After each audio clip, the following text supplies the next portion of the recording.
네, 전해드린 것처럼 끝이 보이지 않는 무더위에 인명피해도 늘고 있습니다. 네, 전국 곳곳에 더위 피로가 누적되는 모습인데요. 폭염 현장에 다녀온 사회부 김희영 기자와 이야기 나눠보겠습니다. 어서 오십시오. 자, 연일 지금 이제 저희 기자들도 폭염 관련된 취재를 하고 있는데 어제는 영등포 공구거리에 다녀왔다고 하더라고요. 어땠습니까? 네, 저희 취재진이 어제 하루 서울 영등포 공구거리 하루를 함께 했습니다. 사우나 갔다는 생각이 좀 들 정도로 매우 심한 더위였는데요. 상인들은 땀을 뚝뚝 흘리면서 선풍기에 의지해서 야외 작업을 이어가고 있었습니다. 얼음물을 많이 마시는 건 당연하고 땀에 젖은 옷을 하루에도 몇 번씩 갈아입는다는 상인도 여럿이었습니다. 얼굴에 땀이 흐르는 걸 막기 위해 헤어밴드를 찬 모습도 볼 수 있었고요. 염분을 보충하려고 소금을 먹는다는 이야기도 들었습니다. 이들은 더위 탓에 건설 현장 작업이 줄어드니 관련 주문도 줄고 거리를 찾는 손님 발길도 뜸해졌다고 한숨을 쉬기도 했습니다. 네, 그리고 쓰레기 수거 현장도 더위 속에 고충이 크다고요. 네, 저희 취재진이 오늘은 수원 연무동 일대에서 매일 쓰레기를 수거하는 관리원들의 하루를 동행했습니다. 예. 해가 뜨기도 전 새벽부터 시작해서 오전 11시쯤 수거 작업이 끝났는데요. 관리원들은 집과 골목마다 쌓인 쓰레기를 일일이 뛰어다니며 수거해야 해 땀이 마를 새가 없어 보였습니다. 특히 안전모와 장갑까지 착용한 채로 계속 이동해야 해서 충분히 쉬기도 어려운 상황이었는데요. 현장 목소리 직접 들어보겠습니다. 그냥 가만히 서 있어도 헬멧하고 이런 안전장비 착용하면 그냥 땀이 막 저절로 흘릴 정도로 되게 더워요. 그냥 체감온도로 따지면 한 40도 이상 될 것 같은데요. 예, 정말 힘들어 보이는데 이런 환경관리원뿐만 아니라 어쨌든 요즘 같은 날씨에는 야외에서 일하는 모든 노동자들의 건강이 위협받는 상황 아니겠습니까? 네, 먼저 그제 한낮 서울 주택가에서 30대 우편집배원이 온열질환 증상을 호소해서 병원에 옮겨졌는데 당시 체온이 37도에 달하는 것으로 파악이 됐습니다. 같은 날 경기 양주에서는 오토바이를 타고 택배를 배달하던 50대 노동자가 열탈진 증상으로 쓰러져 이송되기도 했습니다. 농민들도 걱정인데요. 충북 청주에서는 90대 농민이, 음성에서는 농약 살포 작업을 한 것으로 알려진 남성 2명이 끝내 숨졌습니다.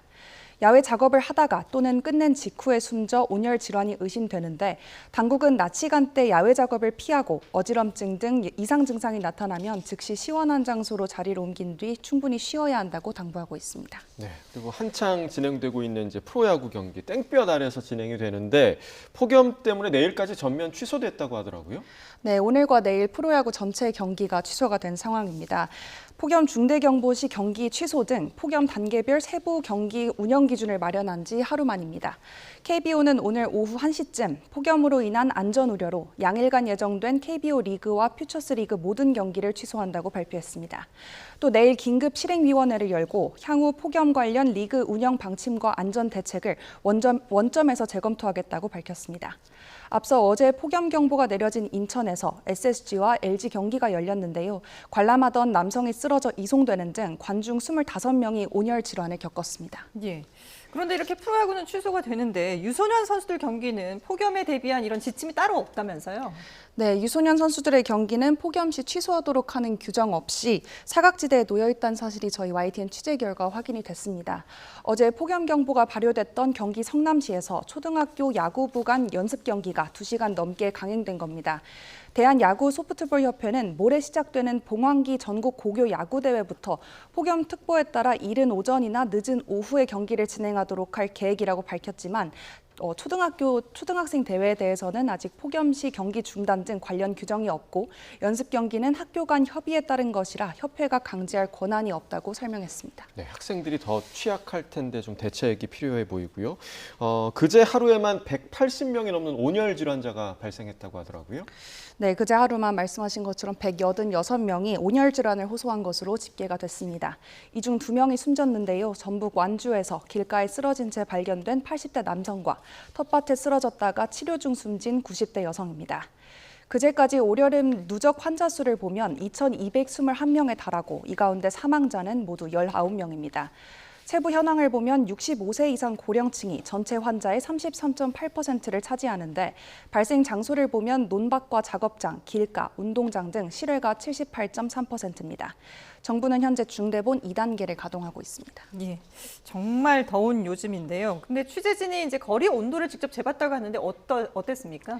네, 어제 저희가 도심 노면 온도를 측정해 본 결과 고층 빌딩이 좀 빽빽하게 밀집한 서울 광화문 지역은 이제 살수 작업이 계속되는데도 지면 온도가 50도에 가까웠습니다. 비슷한 환경인 서울 강남 일대도 지면 온도는 40도를 넘었고요. 햇볕을 그대로 받는 한남대교는 지면 온도가 51도까지 올랐습니다. 그런데 남산 산책로는 33.6도까지 떨어져서 녹지나 그늘 여부에 따라 온도 차이가 확연했습니다. 네, 그리고 이런 상황에서 정전 사고도 잇따라서 좀 불편이 커지고 있다고요? 네, 며칠간 전국 곳곳에서 정전 피해가 잇따르고 있습니다. 지난 밤만 해도 인천 효성동 아파트 단지에 전기가 끊겨서 370여 세대가 찜통 더위 속 밤잠을 설쳤습니다. 고육지책으로 차량에서 더위를 피하거나 손 부채질을 하며 버티는 모습이었는데 서울 동대문구에 있는 아파트 단지 1,800여 세대와 충남 천안 신방동 600여 세대 아파트에서도 정전으로 주민들이 불편을 겪었습니다. 열대야 속 밤더위를 피하기 위해 야외 수영장으로 향하거나 영화관 또 복합 쇼핑몰로 피서를 떠나는 시민들도 많았습니다. 네. 폭염에 수온도 올라서 또 피해가 나타나고 있다고요? 네, 방금 말씀하신 것처럼 수온이 상승하면서 수생식물인 개구리밥이 대규모 확산해 지금 하천이 영향을 받고 있다고 합니다. 전남 나주 영산강 모습을 보면요. 개구리밥이 증식해서 강물 곳곳이 녹비친 모습을 볼 수 있습니다. 유해식물은 아니지만 수면을 너무 덮으면 다른 식물의 생장을 방해하거나 고사시 수질 악화로 이어질 수 있습니다. 상수원인 낙동강이나 대청호에서는 녹조를 일으키는 유해 남조류도 크게 증가했습니다. 가축과 양식장 피해도 늘었습니다. 하루 사이 가축 17,000여 마리가 추가로 폐사했고 양식어류 피해 신고도 16만 마리 가까이 늘었습니다. 네, 지금까지 사회부 김희영 기자와 함께했습니다. 잘 들었습니다.